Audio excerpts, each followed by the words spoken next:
नमस्कार दोस्तों, daily prelims practice में आपका स्वागत है। आज के इंपॉर्टेंट टॉपिक्स कौन कौन से हैं उसको देखते हैं। पहला है पीवीटीजी।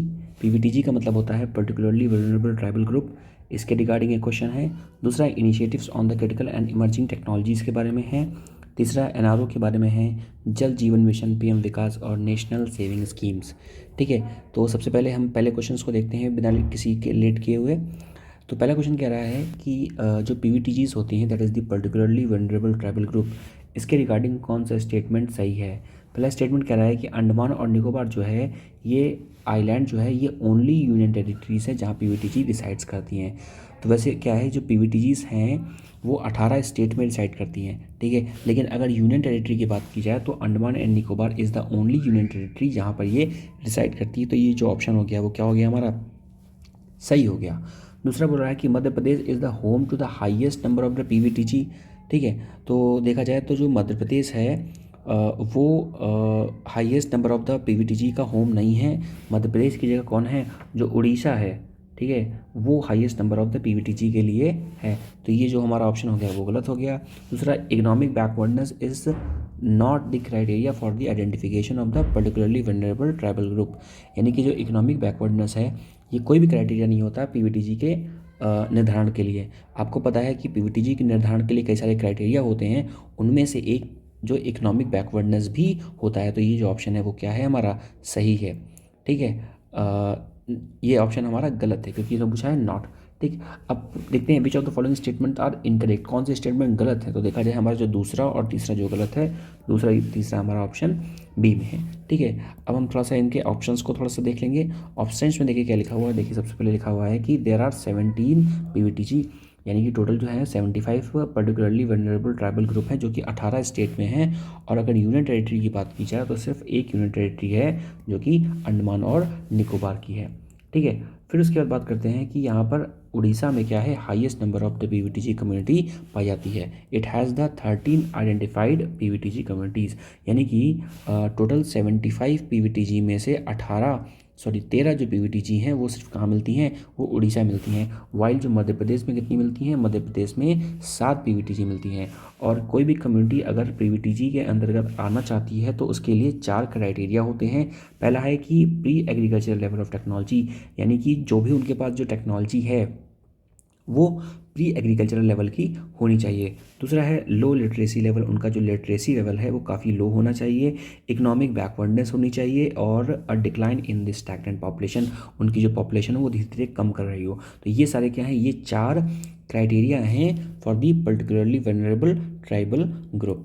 नेक्स्ट क्वेश्चन की बात करते हैं कि the initiatives on the critical and emerging technologies, that is the ICET, is sometimes seen in the news in the context of the negotiations held between the India and, ठीक है। सो जो initiative on the critical and emerging technologies हैं तो ये किसके किसके बीच में है, तो ये इंडिया और यूनाइटेड स्टेट्स ऑफ अमेरिका के बीच में एक निगोशिएशन है। निगोशिएशन या फिर आप एक बात कर सकते हैं that is the memorandum of understanding. आपको पता है कि अभी हमारे जो भी नेशनल सिक्योरिटी एडवाइज़र हैं, ठीक है, इंडियाज़ नेशनल सिक्योरिटी एडवाइज़र कौन है इस समय, अजीत डोभाल। ठीक है, अजीत, ठीक है ना। तो अजीत जो डोभाल जी हैं जो कि हमारे इंडिया के नेशनल सिक्योरिटी एडवाइज़र है, और अमेरिकन काउंटर पार्ट के साथ वॉशिंगटन डीसी में उन्होंने डायलॉग किया on the initiative on the critical and emerging technologies, that is the ICET। ठीक है, तो अजीत डोभाल क्या है, हमारे नेशनल सिक्योरिटी एडवाइज़र है। ये चीज़ आपको पता होनी चाहिए। नेक्स्ट क्वेश्चन की बात करें, कंसीडर द फॉलोइंग स्टेटमेंट।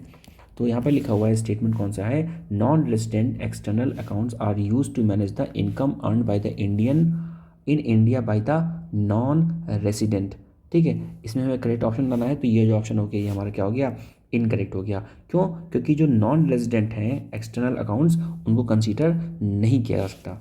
ठीक, फिर दूसरी बात करते हैं, अगर इसको थोड़ा सा एक्सप्लेन करें तो यहाँ पर लिखा हुआ है कि जो नॉन रेसिडेंट है external account that is the NRE। NRE का मतलब क्या होता है, non resident external accounts are those used by the non resident to transfer earning from the foreign soil to the India, while non-resident ordinary accounts are used to manage the income earned in India by the non resident. कहने का मतलब है कि 2 तरह के account की यहाँ बात कर रहा है। पहला है NRE ये क्या है, इसका फुल फॉर्म होता है नॉन रेसिडेंट, मैं लिख देता हूँ यहाँ पर, non resident external external account.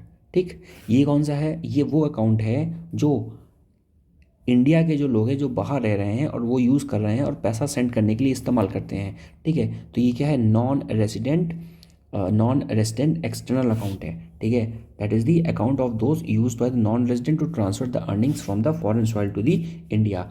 और दूसरा है नॉन रेजिडेंट ऑर्डिनरी अकाउंट। ये क्या है, नॉन रेजिडेंट ऑर्डिनरी अकाउंट। ये किसके लिए है, ये उन लोगों के लिए है जो इंडिया की सॉइल में रह रहे हैं, यानी कि are used to manage the income earn in India by the non resident. ठीक है, तो शायद आप इसको समझ गए होंगे। तो पहला जो ऑप्शन हो गया वो क्या हो गया, गलत हो गया। दूसरा क्या लिखा हुआ है, non resident ordinary accounts. Non resident ordinary accounts are those used by the non resident to transfer the earning from the foreign soils to India. तो ये भी क्या हो गया, गलत हो गया, क्योंकि जो नॉन रेजिडेंट ऑर्डिनरी अकाउंट मैंने आपको बताया है वो कौन यूज़ करते हैं, नॉन रेजिडेंट इंडियन यूज़ करते हैं। और काहे के लिए यूज़ करते हैं, जो भी अमाउंट है उन्होंने जो इंडिया की सॉइल में अर्न किया है उसके लिए। तो ये भी क्या हो गया, गलत हो गया, यानी कि जो दोनों ऑप्शन है वाइस वर्सा हैं। फिर बात करते हैं, the merchant discount rate is the sum of the total of the all the charges and the taxes that a digital payment entails. ये क्या है, ऑप्शन सही है।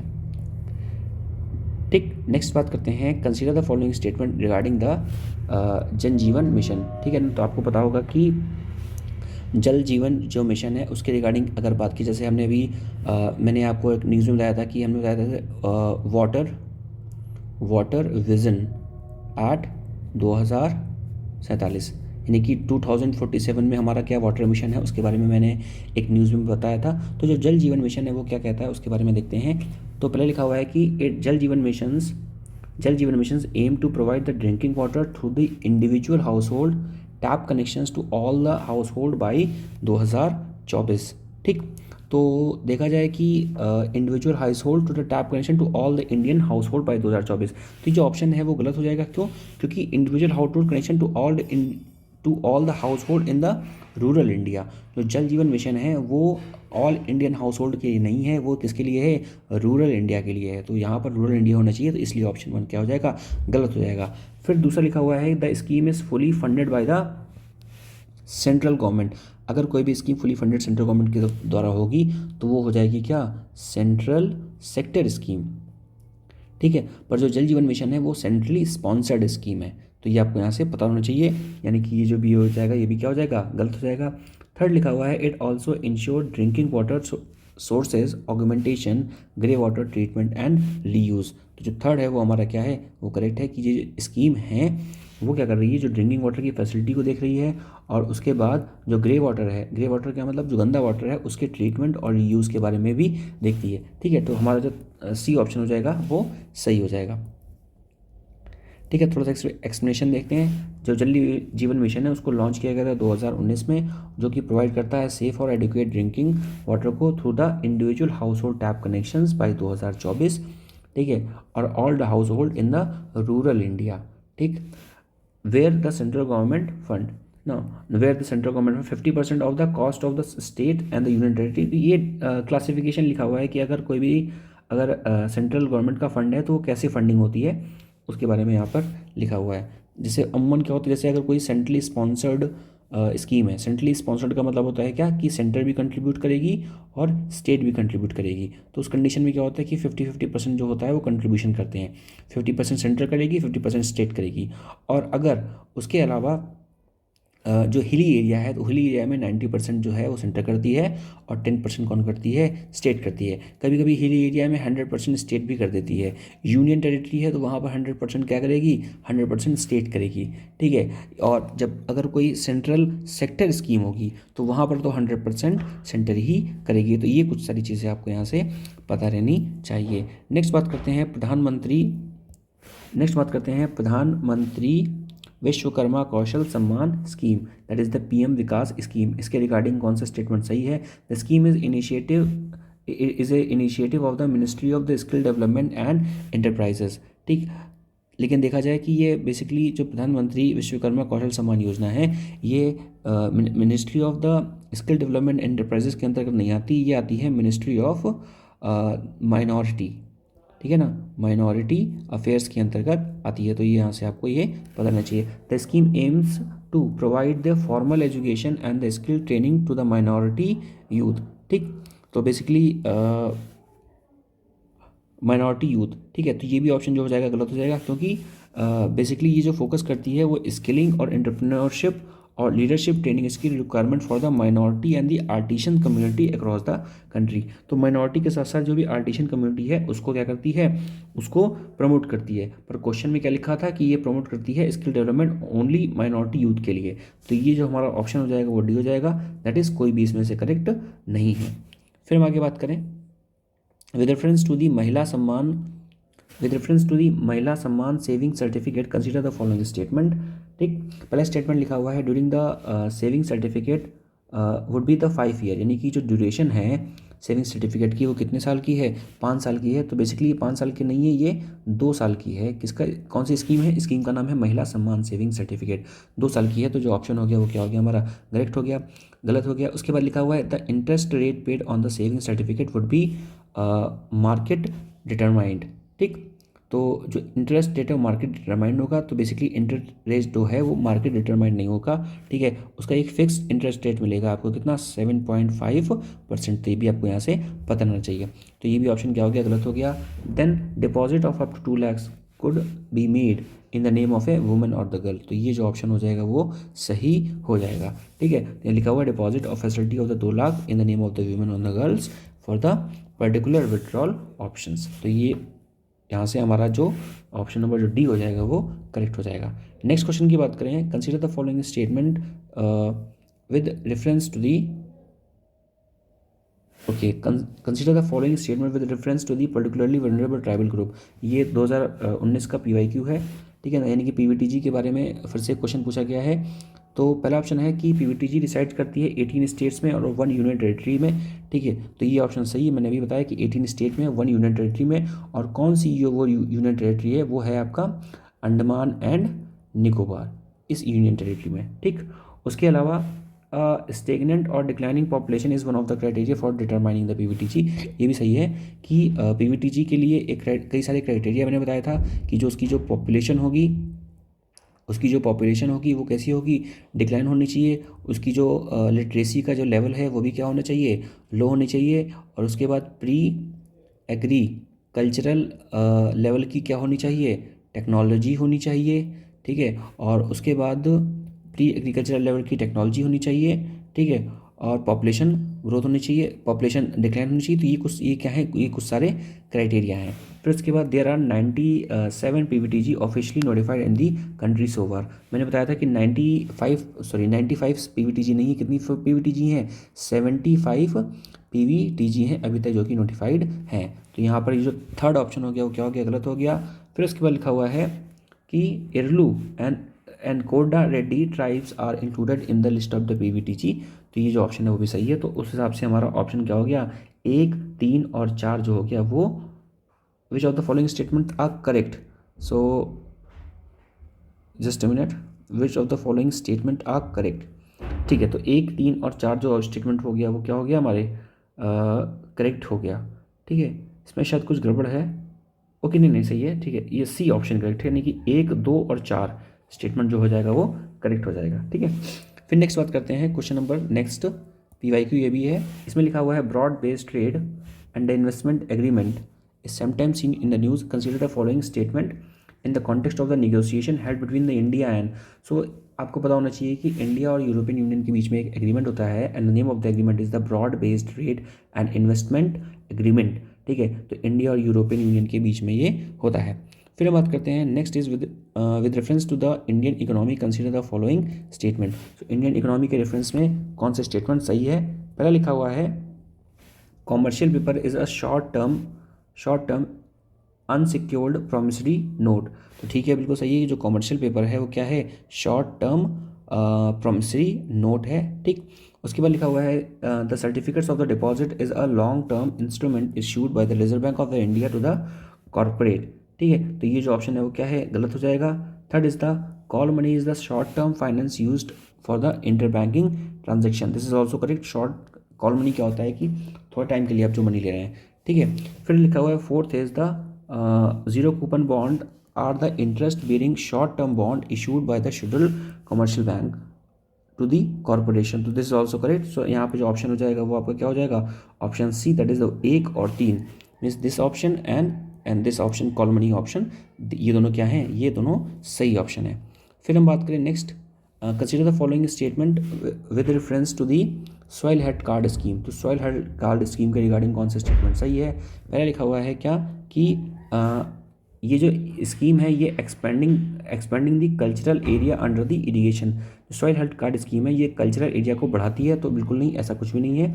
ये सॉइल हेल्थ कार्ड स्कीम है ये कल्चरल एरिया को बिल्कुल नहीं बढ़ाती है। नेक्स्ट लिखा हुआ है कि ये इनेबल करती है बैंक को access the quantum of the loan to be granted to the farmer on the basis of the soil quality, यानी कि सॉइल क्वालिटी के बिहाफ पे लोगों को, फार्मर्स को लोन प्रोवाइड करना, ये इस स्कीम का काम है। तो ये भी इस स्कीम का काम नहीं है। Checking the over use of the fertiliser in the farmland, ये बिल्कुल सही ऑप्शन है।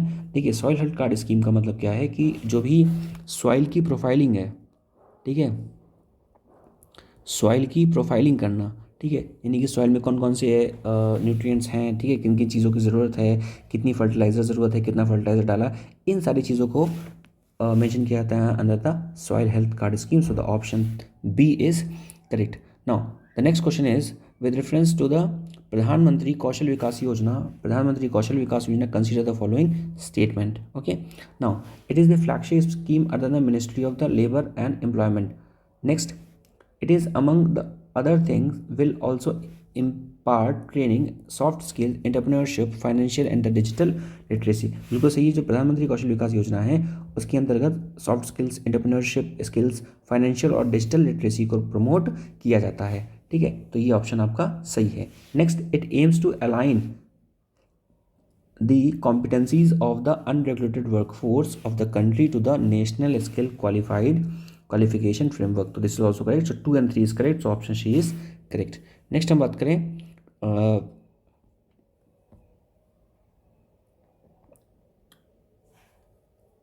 consider the following statement, what is or are the purpose of the government sovereign gold bond scheme or the gold monetization scheme, ठीक है, तो sovereign gold bond scheme क्या है, ठीक है। वैसे सॉवरेन गोल्ड बॉन्ड स्कीम के बारे में बात किया जाए तो ये स्कीम कैसी स्कीम है, जिसमें क्या होता है कि आप को अगर गोल्ड खरीदना है तो आप फिजिकल गोल्ड मत खरीदें, ठीक है, आप सॉवरेन गोल्ड बॉन्ड खरीद लें। ये क्या होता है, इसमें गवर्नमेंट क्या करती है, इसमें गवर्नमेंट एक पेपर दे देगी आपको, जिसमें लिख देगी कि भैया आपने इतना ग्राम सोना खरीदा है, और आप जब भी चाहें तो उस पेपर से दोबारा कैश करवा सकते हैं या गोल्ड भी ले सकते हैं, ठीक है, और आपको उसमें इंटरेस्ट भी मिलेगा। तो ये बहुत अच्छी चीज़ है। अगर आप सोना खरीद के लाते हैं घर पे तो उसमें कोई इंटरेस्ट नहीं मिलता, पर सॉवरेन गोल्ड बॉन्ड में क्या होता है, आपको इंटरेस्ट भी मिलता है। तो ये चीज़ आपको यहाँ से पता रहनी चाहिए, ठीक है। तो यहाँ पर लिखते हैं कि यहाँ पर लिखते हैं कि पहले लिखा हुआ है to bring the idle gold lying with the Indian household into the economy, ठीक है। तो ये भी क्या है, ये जो ऑप्शन सही है कि जो घर पर आपका गोल्ड रखा है आप उसको बैंक में रख दें, उसके जगह आपको सॉवरेन गोल्ड बॉन्ड स्कीम के अंतर्गत वो आ जाएगा, और आपको जो लोन लेना है वो लोन मिल जाएगा, प्लस आपने जो भी गोल्ड रखा है बैंक में उस पर आपको इंटरेस्ट भी मिलेगा। ये प्रमोट करता है FDI in the gold and the jewellery sector, नहीं ऐसा कुछ नहीं है। फिर बात करते हैं, ये रिड्यूस करेगा India's dependence on the gold import, ये भी सही है, जो इंडिया की गोल्ड इम्पोर्ट की डिपेंडेंस है उसको भी क्या करेगा, ये रिड्यूस करेगा। तो जो हमारा जो ऑप्शन हो जाएगा वो क्या हो जाएगा, सी, दैट इज़ दी 1 and 3, ठीक। तो फ्रेंड्स यहाँ से हमने बात किया, तो this was our last question, ठीक है। अगर आपको ये सीरीज़ अच्छी लगी हो तो आप इसको लाइक करें, अपने वैल्यूबल कमेंट सेक्शन में दें, चैनल को सब्सक्राइब करें और ज़्यादा से ज़्यादा लोगों को चैनल शेयर करें, ताकि वो इससे बहुत कुछ सीख सकें और हमें भी काफ़ी सारा सपोर्ट मिल पाए, काफ़ी हम इनकरेज हों और ज़्यादा वीडियो बनाने के लिए। Till then take care, good bye, मिलते हैं नेक्स्ट वीडियो के साथ। जय हिंद।